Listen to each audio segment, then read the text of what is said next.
Hello മക്കളെ, വളരെ പ്രധാനപ്പെട്ട 1 മിനിറ്റിൽ 4 മാർക്ക് വാങ്ങാൻ പറ്റുന്ന ഒരു ചോദ്യം ഞാൻ പറഞ്ഞിട്ടെ.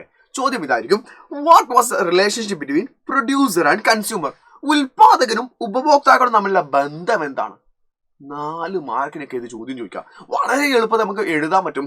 ആദ്യം നിങ്ങൾ ഒരു ഫ്ലോ ചാർട്ട് കൃത്യമായിട്ട് മനസ്സിലാക്കാന്നുള്ള മക്കളെ. ഉൽപാദകൻ അതോ പ്രൊഡ്യൂസർ അല്ലേ സാധനങ്ങളൊക്കെ ഉണ്ടാക്കുക. ഒരു ഫാക്ടറിയിൽ സാധനങ്ങളെല്ലാം ഉണ്ടാക്കുന്നു. അപ്പൊ ഈ സാധനങ്ങളെല്ലാം എന്ത് ചെയ്യുന്നു? ആർക്ക് കൊടുക്കുന്നുണ്ട്? കൺസ്യൂമറിന്, ഉപഭോക്താവിന് കൊടുക്കുന്നുണ്ട്. വെറുതെ കൊടുക്കുവോ? ഇല്ല. അയാൾ തിരിച്ചെന്ത് കൊടുക്കണം? പ്രൊഡക്റ്റിന്റെ വാല്യൂ എന്ന് വെച്ചാൽ അതിന്റെ പണം, അതിന്റെ പ്രൈസ് എന്ത് ചെയ്യണം? തിരിച്ചു കൊടുക്കണം. അപ്പൊ ആദ്യത്തെ ബന്ധതാണ്. ഇവരെന്ത് ചെയ്യുന്നു? സാധനങ്ങൾ അങ്ങോട്ട് കൊടുക്കുന്നുണ്ട്. ഉപഭോക്താവ് നിർമ്മിച്ച സാധനങ്ങളെല്ലാം അങ്ങോട്ട് കൊടുക്കുന്നുണ്ട്. അവിടുന്ന് എന്ത് ചെയ്യുന്നുണ്ട്? വില തിരിച്ചു കൊടുക്കുന്നുണ്ട്. എന്നാൽ ഈ ഉപഭോക്താവിന് ജോലി ചെയ്യാൻ ആൾക്കാർ വേണ്ടേ? ഈ ആൾക്കാർ എവിടുന്ന വരിക? ഉപഭോക്താക്കൾ നിന്ന് വരിക. അതാണ് ഈ കൺസ്യൂമേഴ്സിന്റെ സപ്ലൈ ഓഫ് ലേബർ, അതോ തൊഴിൽ പ്രാധാന്യം. ജോലിക്ക് വേണ്ടി അങ്ങോട്ട് പോകുന്നു. ഉപഭോക്താവ് തിരിച്ചെന്ത് കൊടുക്കണം? നിർമ്മിക്കുന്ന ആള്, അവിടെ ഒരാൾ പണിക്ക് വന്നിട്ടുണ്ട്, അയാൾക്ക് കൂലി കൊടുക്കണ്ടേ? എക്സാക്ട്ലി, വേതനം കൊടുക്കുന്നു. ഇത് ആദ്യം ഈ ഫ്ലോ ചാർട്ടിൽ ആരോ മാർക്കുകളും കാര്യങ്ങളും കൃത്യമായിട്ട് മനസ്സിലാക്കാം. എന്നിട്ട് ഇത് എവിടുന്ന് എങ്ങോട്ട് പോകുന്നു മനസ്സിലാക്കുക. എന്നിട്ട് അതിനങ്ങോട്ട് ഡീറ്റെയിൽ ചെയ്തിട്ട് എഴുതിയാൽ മതി.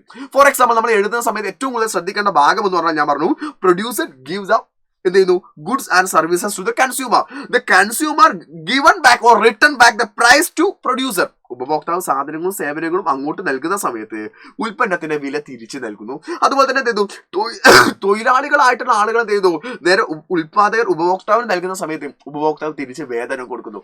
സോ 1 മിനിറ്റിൽ 4 മാർക്കാണ്. കൃത്യമായിട്ട് പഠിച്ചിട്ട് പോവാം. ഇതുപോലത്തെ വീഡിയോകൾ ഇനിയും വന്നുകൊണ്ടിരിക്കും കേട്ടോ.